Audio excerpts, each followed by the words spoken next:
အားလုံးပဲမင်္ဂလာပါရှင်ဒီနေ့မှာတော့မပြည့်ရမကြိုက်တဲ့တွေအတွက်ချက်သွင်းနေရုံထိတို့ချက်လေးချက်ပြပေးထားပါရှင်အရန်လွယ်ကူပြီးတော့စားလို့လည်းကောင်းပါတယ်ပြီးရင်တော့ဝေရရွက်အတိုလေးနဲ့တိုးစားမှာဖြစ်ပါတယ်ဘော့စကိုင်းရွက်လို့လည်းခေါ်ကြပါတယ်ခုလိုမျိုးရင်သွေးလေးတွေပုတ်ပွက်ဆူပြီးဆိုရင်တော့အဝေရရွက်လေးတွေဖြောထားလိုက်ပါတယ်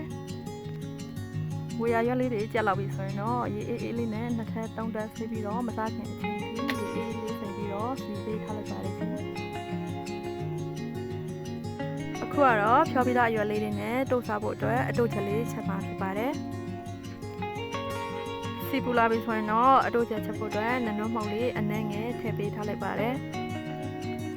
ပြီးရင်တော့အချက်လေးမှုေးဖို့အတွက်ချက်သွန်ပြူထည့်ပါမယ်ပြီးရင်တော့မြေဘက်ဆန်အစိမ်းထောင်းထားတာလေးတွေလည်းထည့်ပါမယ်ရှင်ဒါမှအတိုးချက်ကဆိုင်ဆိုင်လေးနဲ့ပို့ပြီးတော့စားလို့ကောင်းပါတယ်ရှင်ခုလိုချက်သွန်ပြူနဲ့မြေဘက်ဆန်လေးကိုအနှဲငယ်စိမ့်နှံလေးပြောင်းရုံလေးမှုေးပြီးရင်တော့ငပိလေးထည့်ပါမယ်ရှင်အတိုးချက်ဖြစ်တဲ့အတွက်ငပိလေးကိုလည်းဇီးပြူဒီတစ်လုံးစာလောက်ထိတော့ထည့်ပေးထားလိုက်ပါတယ်ပြီးရင်တော့ချက်သွန်နီအလုံးသေးလေးတွေ15လုံးလောက်ရှိပါတယ်အဲ့ဒါလေးတွေကိုအလဲကနေချက်ချမ်းခွဲပြီးတော့ထည့်ပေးထားလိုက်ပါတယ်နောက်ဆုံးမှာတော့ငရုတ်သီးထည့်မှာဖြစ်ပါတယ်ငရုတ်သီးကိုတော့အဆက်စားနိုင်တဲ့လောက်ထိထည့်လို့ရပါတယ်ရှင်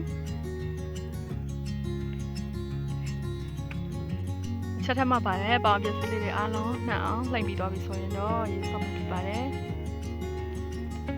ရေကတော့အတုတ်ချက်ဖြစ်တဲ့အတွက်ပကံလုံးတစ်လုံးလောက်ပဲဆော့ပြီးတော့ချက်သွန်နီလေးတွေနူးနက်တော့အောင်အဖုံးလေးအုပ်ပြီးတော့နှပ်ပေးထားလိုက်ပါတယ်ခုလိုမျိုးချက်လေးအပုတ်ပတ်ဆူလာပြီဆိုရင်တော့အဖုံးလေးနှပ်ပြီးတော့မီချီကလေးနဲ့စီပြန်လာတဲ့အထိနှပ်ပေးထားလိုက်ပါတယ်ခုဆိုရင်တို့ချက်လေးကစီလေးလည်းပြန်ပြီးတော့ရေလေးလည်းကတ်သွားပါပြီ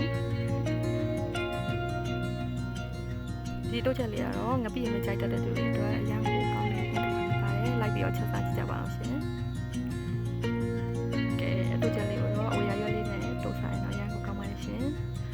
ဒီဗီဒီယိုလေးကိုဆုံးသက်ကြည့်ရှုပေးတဲ့တူတယောက်စီတိုင်းကိုအထူးပဲကျေးဇူးတင်ပါတယ်ရှင်